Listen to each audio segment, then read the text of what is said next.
Agora são 2h46 e as eleições são assunto aqui no Estúdio CBN. Começa hoje oficialmente a campanha eleitoral 2022.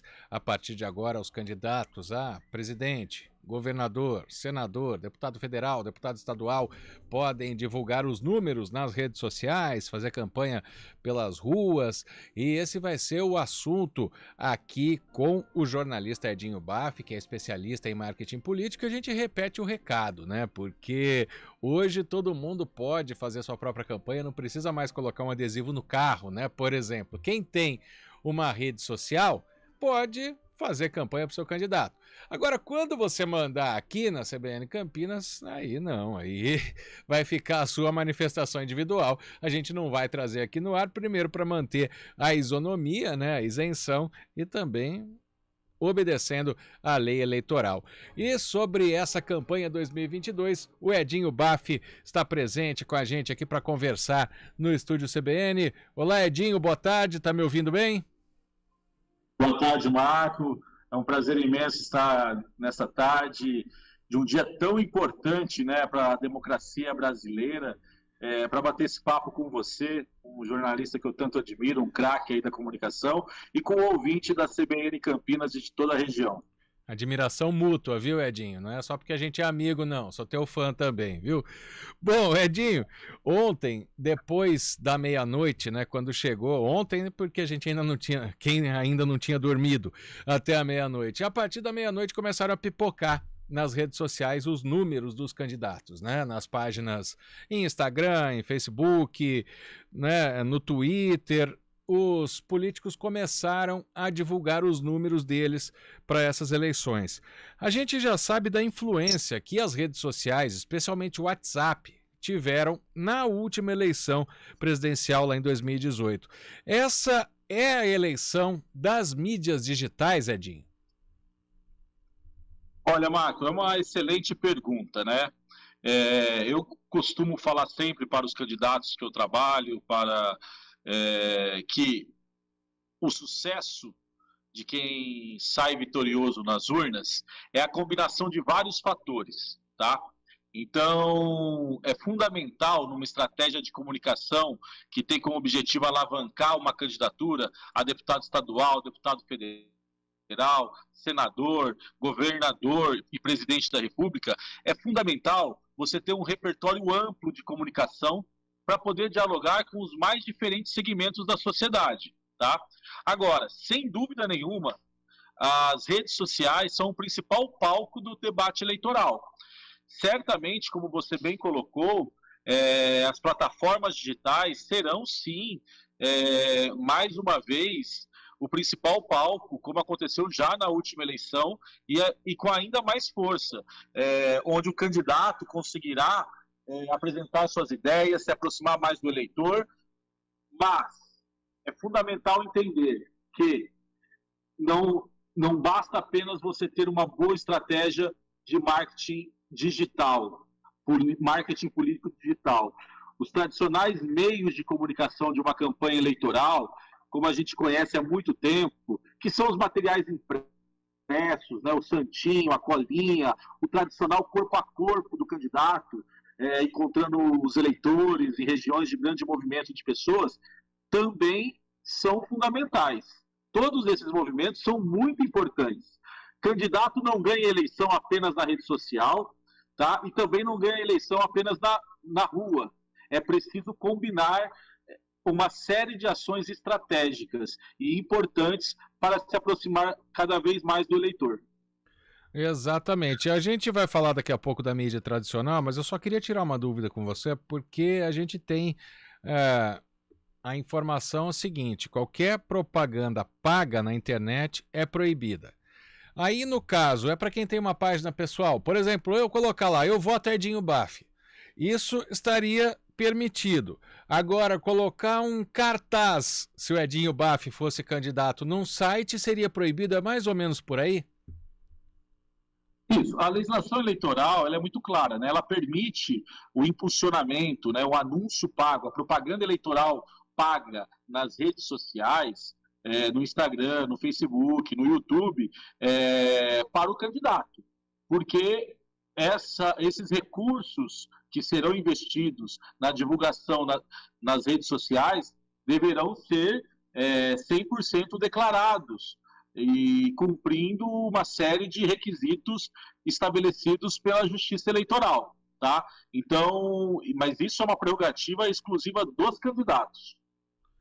Edinho, uma outra situação que sempre chamou a atenção, que parece estar diminuindo das últimas eleições para cá, né? Nós tivemos a eleição municipal em 2020, agora a gente tem a eleição estadual e nacional, que é aquela sujeirada pro meio da rua de cavalete, de faixa colocada. Isso está proibido agora? Você tem uma série de restrições, tá? Nos últimos anos, nas últimas eleições, com o objetivo de combater poluição visual, também de racionalizar mais os custos da campanha eleitoral, a Justiça Eleitoral determinou uma série de restrições quanto a veiculações e divulgação de diversos tipos de materiais. Então você tem faixa, é permitido faixa, mas de acordo até um limite estabelecido, né? Você não pode imprimir em qualquer tamanho, assim como placa de residência e outros tipos de materiais. Tudo é muito bem definido, o formato e o tamanho pela Justiça Eleitoral. E o candidato precisa seguir rigorosamente. Lembrando que só em propriedades particulares, propriedade pública totalmente proibido, né? Agora eu quero retomar o raciocínio... Nem o prefeito pode, né, Marco? Não. De jeito nenhum. E agora vamos voltar à campanha das mídias tradicionais, né? A gente do rádio dá aquele impulso de raiva quando alguém fala tempo de televisão, porque tem o tempo de rádio também, né? Quem faz uma estratégia de campanha, às vezes replica o mesmo horário eleitoral na televisão e no rádio, mas tem candidatos, por exemplo, que optam por um programa mais popular no rádio, né, para atender um outro tipo de público com uma outra linguagem, né? Então, toda a discussão dos partidos pelo horário, para pegar esse horário de rádio e televisão, ainda tem a ver com toda essa força desses veículos. As pessoas hoje ainda não trocam o horário eleitoral gratuito para ouvir música em aplicativo, para fazer outra coisa, Edinho? Olha, eu costumo dizer e trabalhar, né, dentro de uma candidatura que cada veículo, cada meio de comunicação tem sua importância.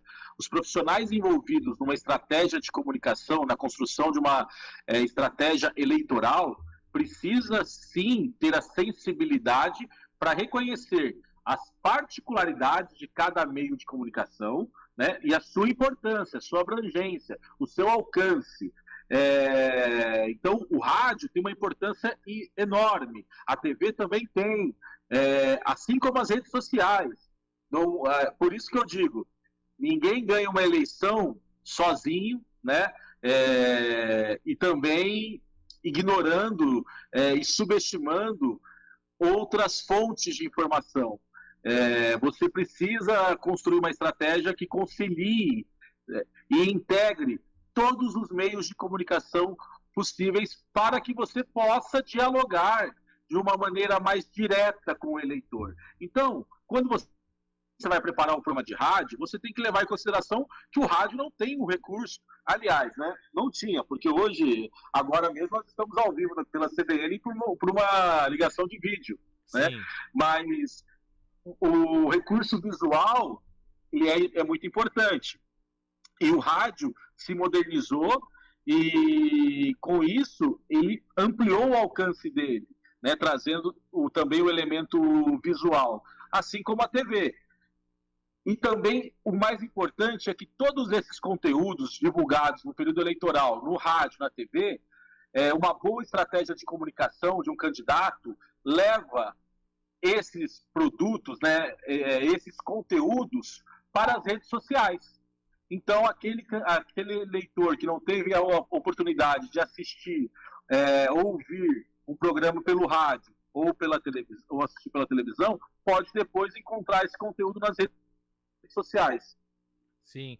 O Edinho, e tem uma outra situação também que é sempre uma polêmica. É, claro que aqui a gente não está falando de candidatos a deputado federal e estadual, porque são milhares por estado, né? Mas aí pode até se encaixar aos candidatos ao Senado, aos candidatos aos governos estaduais e aos candidatos à presidência da República. A presença deles em debates, entrevistas e sabatinas, ela é benéfica? Ela tem algum momento que o candidato ele tem que tentar escapar das críticas que ele vai receber nesses debates ou nessas entrevistas? É uma excelente pergunta, Guarido. Depende. Depende, especialmente nós estamos falando dos candidatos ao executivo, né? No caso desta eleição, ao governo do Estado e à presidência da República. Depende, o ideal seria que todos os candidatos participassem, para o bem da democracia, do processo democrático, né? Quanto mais debate, quanto mais discussão de ideias, mais elementos e mais informações o cidadão tem para fazer a sua escolha, para fazer melhor a sua opção, para escolher o seu candidato. Isso é fundamental.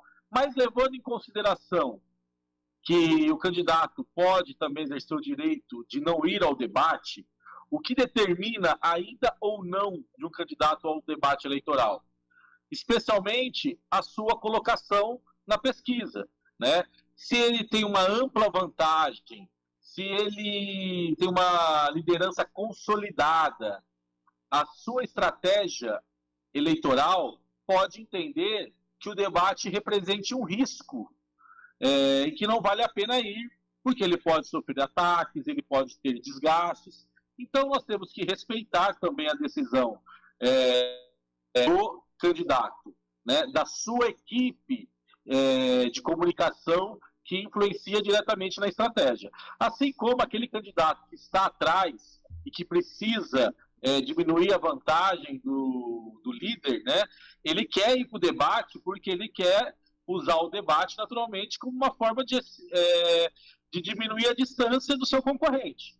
Então tem os dois lados. O ideal seria que todos participassem, né? E que o eleitor tivesse ainda mais clareza de como o candidato que é postulante ao cargo público. Edinho, Mas... Oi. Não, é que você deu um gancho muito interessante, né, nas estratégias de campanha que são feitas. O ataque ainda ganha mais voto do que a proposta? Olha, o ataque também ele também faz parte do jogo eleitoral, da guerra, entre aspas, eleitoral, né? A guerra no sentido de que é um jogo muito acirrado, é uma disputa muito acirrada. Agora, o ataque, a gente pode falar ataque, mas pode também, ao invés de usar a palavra ataque, usar a palavra crítica, né? Porque todo candidato tem passado, todo candidato tem presente, né? E o voto é uma aposta no futuro. O candidato pede o voto para receber do eleitor a missão de representá-lo no futuro. Só que o eleitor, antes de decidir, ele quer saber quem é esse candidato. E esse ataque, muitas vezes estigmatizado por essa guerra política, né?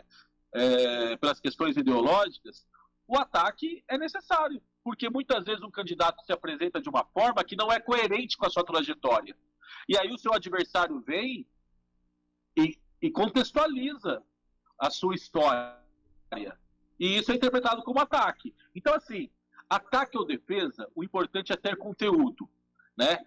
Quem ataca tem que saber o que está falando. O mais importante, e quem defende tem que ter o que defender. O mais importante, Marco, é que a verdade prevaleça. O mais importante no final é que a verdade prevaleça. E que não ocorra manipulação de informações, né? Então, ataque e defesa faz parte do jogo democrático e da guerra eleitoral. Tá certo. Então já dá um panorama do que se esperar para essa eleição. E eu não estou falando só em âmbito nacional, não. Estou falando de tudo. Tinha muita pergunta para te fazer, viu, Edinho? Infelizmente a gente está em cima da hora aqui do Repórter CBN. Quero te agradecer demais pela participação. Edinho Baff é jornalista e é especialista em marketing político. E já vou falar que, como a gente tem 40 e poucos dias de campanha, eu pretendo convidá-lo de novo para participar aqui do Estúdio CBN para a gente falar mais, viu?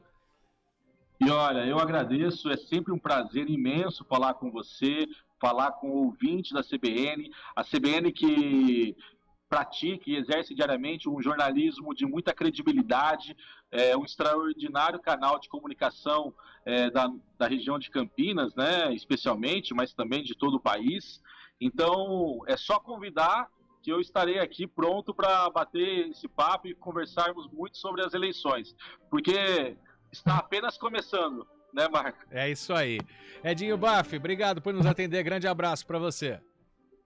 Obrigado, sucesso, parabéns pelo trabalho e a gente se encontra logo novamente. Opa, é isso aí. Agora 3-1.